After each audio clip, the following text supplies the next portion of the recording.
तो दोस्तों मध्य प्रदेश सिलेबस के रिगार्डिंग और एक न्यू अपडेट निकल कर आ रही है कि जो मध्य प्रदेश बोर्ड ने अपना जो सिलेबस कम किया था और जो पीडीएफ जो अपनी साइट पर उपलब्ध कराए थे उन्हें जो वहाँ से हटा दिया है।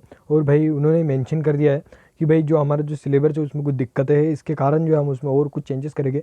उसके बाद जो बहुत अच्छी तरीके से जो है सबके सामने जो हमारे वेबसाइट पर हम वापस से इसे अपलोड कर देंगे। ठीक है, इस सभी जो अपडेट दी है। और ऐसा क्यों हुआ और क्यों मध्य प्रदेश बोर्ड ने केवल एक दिन के अंदर ही क्या केवल 3 घंटे के अंदर ही उन्होंने वहाँ से 12वीं का पीडीएफ हटा लिया। और कुछ मतलब एक दिन हुआ और उसके बाद में उन्होंने वहाँ से 10वीं का पीडीएफ भी हटा दिया और वो सेक्शन ही रिमूव वहाँ से कर दिया। तो ये सब चीज़ें क्यों हुई और क्या उसमें दिक्कत थी उस सिलेबस में, वो सभी मैं आज की इस वीडियो में बताने वाला हूँ।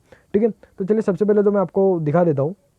तो मैं भी मध्य प्रदेश बोर्ड की ऑफिशियल साइट पर हूँ और यहाँ पर देखिए एकेडमिक्स का ऑप्शन है।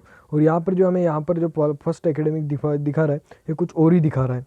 ठीक है, यहाँ पर सीबीएसई के रिगार्डिंग ये दिखा रहा है, जबकि यहाँ पर जो है सिलेबस रिड्यूस के बारे में 2 सेक्शन होते थे तो उन्हें यहाँ से रिमूव कर दिया गया है। अब ऐसा क्यों हुआ और क्यों जो है माध्यमिक शिक्षा मंडल ने अपना जो नया सिलेबस जो है यहाँ से हटा दिया, तो इसके केवल 2 कारण बनते हैं, जो 2 कारण आपके सामने काफ़ी अच्छे तरीके से स्पष्ट हो जाएंगे। सबसे पहला जो आपका यहाँ पर कारण बनता है वो ये बनता है कि जो मध्य प्रदेश बोर्ड ने नया सिलेबस जारी किया उसमें आपको सिंपली लिखा हुआ था कि भाई ये चैप्टर गायब कर देंगे, लेकिन उसके ऊपर जो उन्होंने ब्लूप्रिंट दिया था अगर आपने ध्यान से देखा हो, लेकिन उसमें वो चैप्टर मेंशन था और चैप्टर से जो क्वेश्चन आएंगे वो भी मेंशन थे।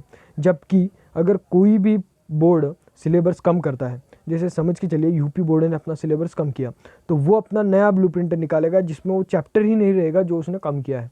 लेकिन माध्यमिक शिक्षा मंडल था उन्होंने क्या किया कि सिलेबस तो कम कर दिया, कह दिया कि भाई ये चैप्टर कम हो गए, लेकिन जो ब्लूप्रिंट उन्होंने उसमें इंक्लूड किया वो पुराना वाला कर दिया। मतलब उसमें वो जो चैप्टर थे वो थे और उनसे जो अंक आने वाले वो भी थे और उनकी टोटलिंग भी 100 हो रही थी।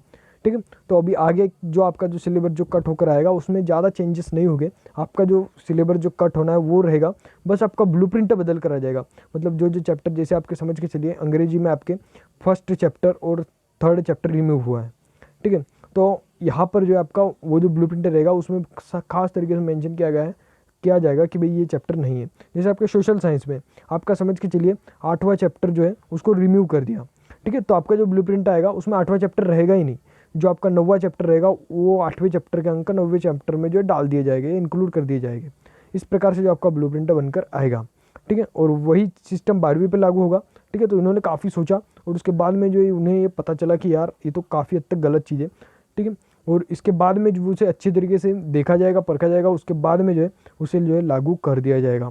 ठीक है, तो इसी के लिए उन्होंने जो है गणित का भी इसी प्रकार से किया, क्योंकि गणित का अगर वे सिलेबस कोई भी अगर कम कर रहे हैं चैप्टर, कोई भी चैप्टर कम कर रहे हैं तो उसके अंक जो उस चैप्टर के जो अंक है, मान लीजिए अगर कोई चैप्टर उन्होंने कम किया जिस पर 6 अंक है तो वे 6 अंक उन्हें बाकी चैप्टर में कहीं ना कहीं पर मेंशन करने पड़ेंगे, तब जाके वे जो एक मान्य सिलेबस बनेगा। ठीक है, तो इसलिए जो उन्होंने जल्दबाजी में बस ये दूसरों का देखकर जो अपलोड कर दिया, दूसरे बोर्ड्स का देखकर, लेकिन उसके बाद में उन्होंने ये नहीं सोचा कि भाई जो हम जो सिलेबस का कट कर रहे हैं उसका ब्लूप्रिंट किस प्रकार से रखी जाए, उसकी रूपरेखा किस प्रकार से रखी जाए, कुछ भी उन्होंने पहले से जो है निश्चित योजना नहीं बनाई, जिसकी वजह से जो है उन्हें जो है सिलेबस जो है वहाँ से हटाना पड़ा।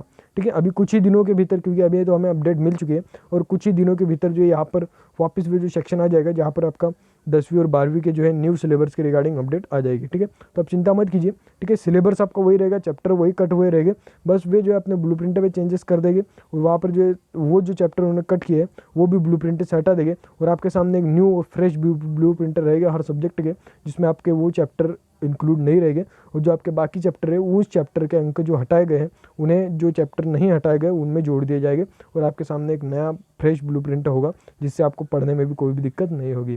ठीक है, तो चलिए मिलते हैं नेक्स्ट वीडियो में और किसी नए टॉपिक के साथ।